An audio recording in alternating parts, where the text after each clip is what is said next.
If I could describe Dr. London's class in one way, what would it be? Transformative. Engaging. Building relationships past the walls of the classroom. It's honestly just a really fun class. Inspiring.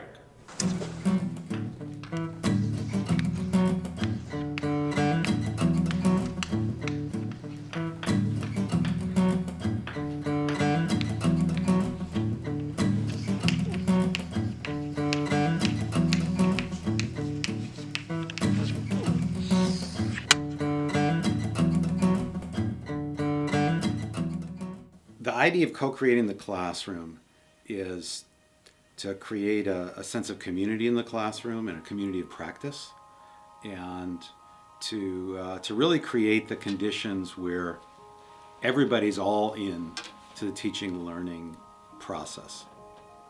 So, and I think it came out of really a sense that more was possible in the classroom.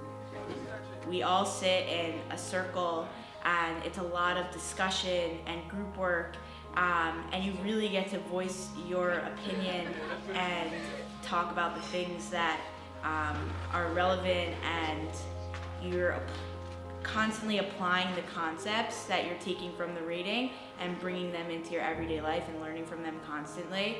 Where really what it is the professor, Dr. London, he's there and he's helping instruct the class and move us along. However, really it's the students that are the ones that are driving the class and deciding where do we want our conversations to go. So what happens in this model is that in each class period, I have a different student co-lead class with me. And we spend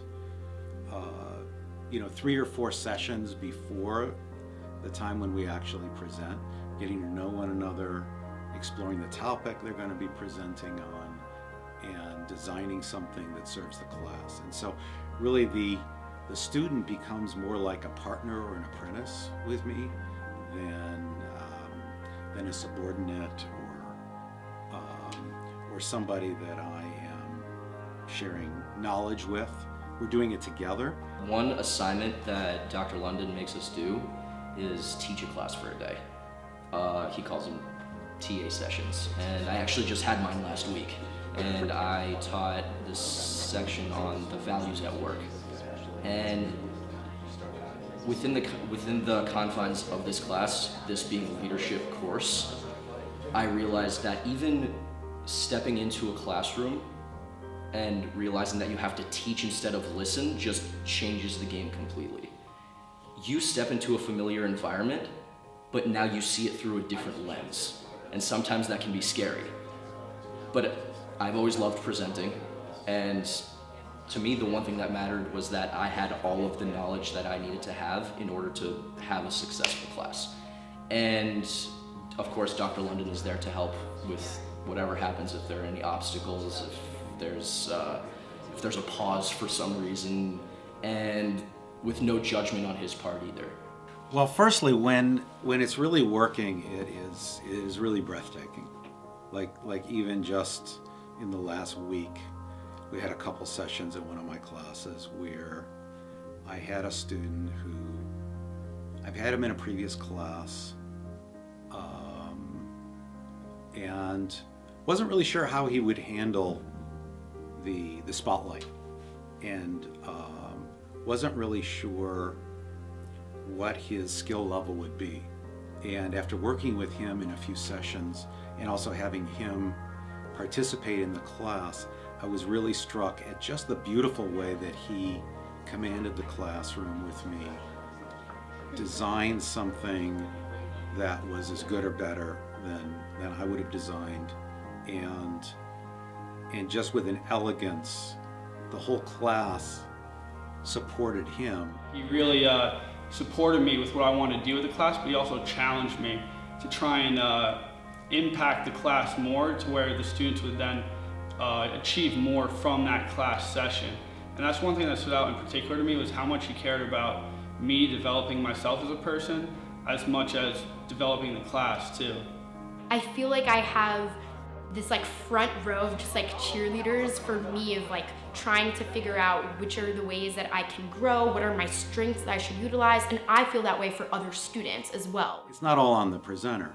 Part of having the sense of community is that since everybody has that chance to be the leader, and also since they write feedback for each other every single session, so they're part of evaluation, and they read each other's feedback, there's just a whole different level of relationship. So with our leadership class, we have this project, our leadership project, where we actually, we're working with a specific group or organization, and with that we each have our own coach and we each have our own client.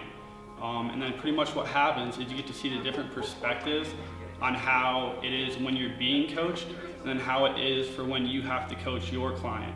And then from that, you learn the different leadership techniques through that. And the thing that's really cool is like, these are your peers that you go to college with, but then suddenly you are there and you're really coaching them and you're really like telling them ways that you think that they can grow, and suddenly you're on this journey with them where you're really fostering a relationship that is not just like, you are here and we're taking this class together and like, let's go and do this assignment.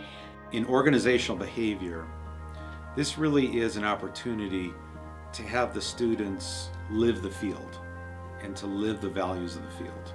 You know, if you talk about empowerment, if you talk about teamwork, if you talk about flat organizations, if you talk about, you know, pushing leadership down levels in organization, and then you teach in a hierarchical fashion where you are the sole expert in the class, there's a bit of a disconnect. So it's really an opportunity really to apply the principles that we learn in organizational behavior, organizational development, servant leadership, empowerment, to really transforming the classroom. I think hands down this can be created in other schools. I think a lot of times, from what I've seen at least, is that professors kind of fall into their ways and they teach the same class every year, the same semester, and they have their set schedule, which is good, but I think it's so important that we're changing and that things are staying relevant and new and focused. And one of the things I think is so cool about Dr. London's class is that every single time that he teaches a class, it's completely different. So a lot of it is really up to the students. And it's just about how the professor can kind of set the table, or like put the tablecloth down and let the students kind of set the table how they want to do it. I think it's important to embrace this teaching method solely based on the fact that each student individually feels like they're being heard and that their concerns, maybe they don't necessarily have to be met, but they have to be recognized. I mean, even on the smallest level, I feel like each student has to be able to receive a certain level of validation in order to help them move forward. Because all of us in this room right now, we started off at a certain point at the beginning of the semester, and what's the goal? Is to be here. It's to move forward. And if we could incorporate that in as many ways as possible, then why not just go for it?